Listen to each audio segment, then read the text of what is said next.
Hi everyone. It's Monday morning.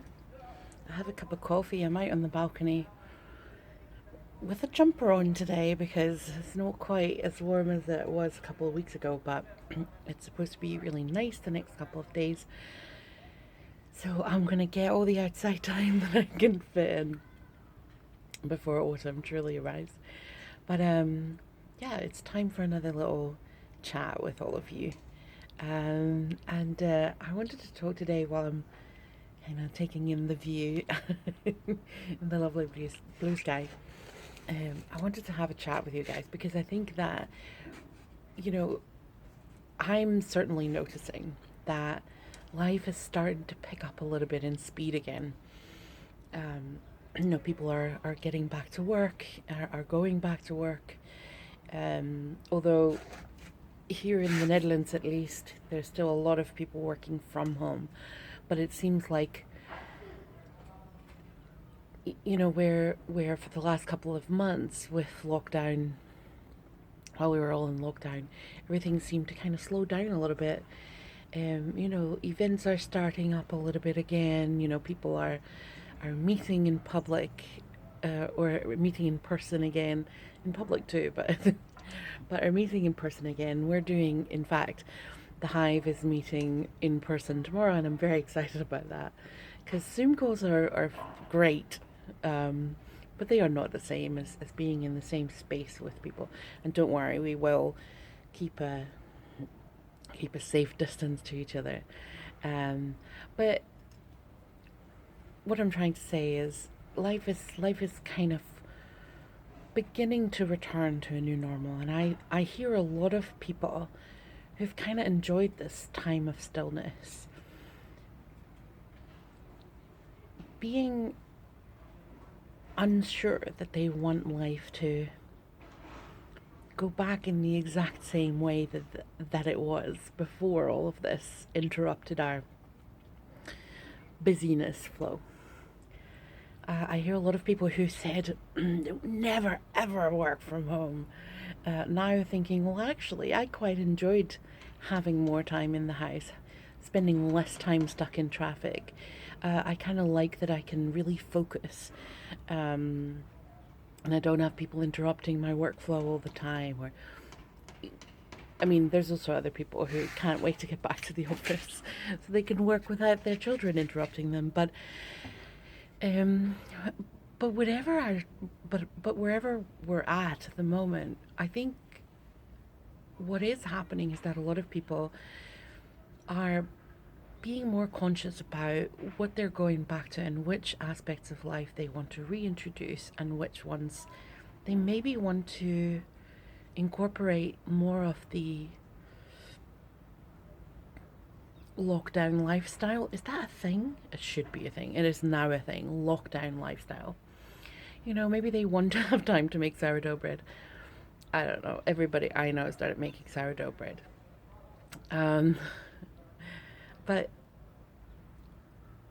whatever it is that people are considering or are wanting to hold on to, I think people are wanting to achieve some sort of change in their lives. And whether it is about sourdough bread or just the fact that they want to spend more time nourishing themselves, their bodies, their children, or if they want to just have that kind of meditative um, state of cooking by making pasta from scratch, or those kind of things, the things that before lockdown I think a large percentage of humanity had decided, at least in Western society, that there wasn't time for any of that. And I think we're reconsidering these things, and we're reconsidering whether the jobs that we have, um, that we took on because we had to pay the bills, if they really are what we want to be doing in our lives, if paying the bills is really the only motivation we want to have in working, or that we want to do something that actually, satisfies us on a deeper level, or maybe we've noticed that our relationships aren't quite where we want them to be, or maybe we've noticed that we want to have a different type of relationship with our children. Maybe we kind of noticed that we'd slipped into some of the behaviors that our parents modeled to us that we weren't too keen on when we were kids. And maybe, I think if anything, what lockdown has done is that it's for for many people has magnified some of the areas where they would like to improve their lives.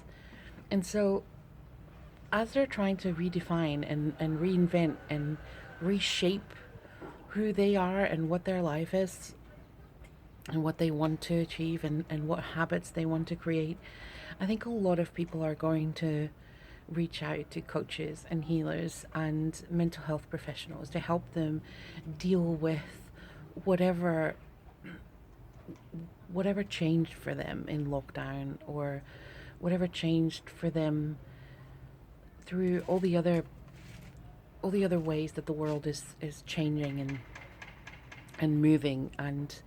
Um, and so I think that coaches, healers, change makers, mental health professionals, like people being able to help people make sense of change and create change, sustainable change in their lives, are going to be really needed in the world that is ahead of us.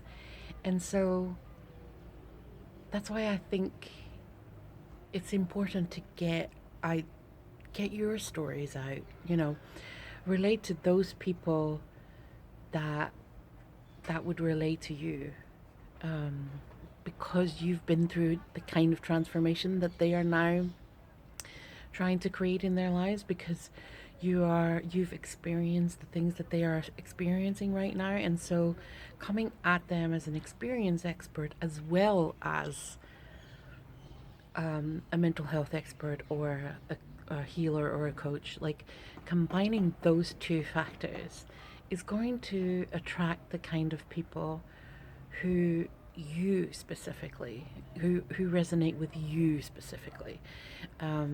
So yeah, I think it's a really good time to sort of, step up your visibility game a little bit and get in front of people, because people are wanting to create change. And I think increasingly people will understand that spending money on some support in that process is money well spent. So yeah, that's my little coffee moment this Monday morning. It's a bit of a ramble, but yeah, I think you're getting used to that. Um, I hope you have a wonderful, wonderful week, and I hope to see you next week. Bye.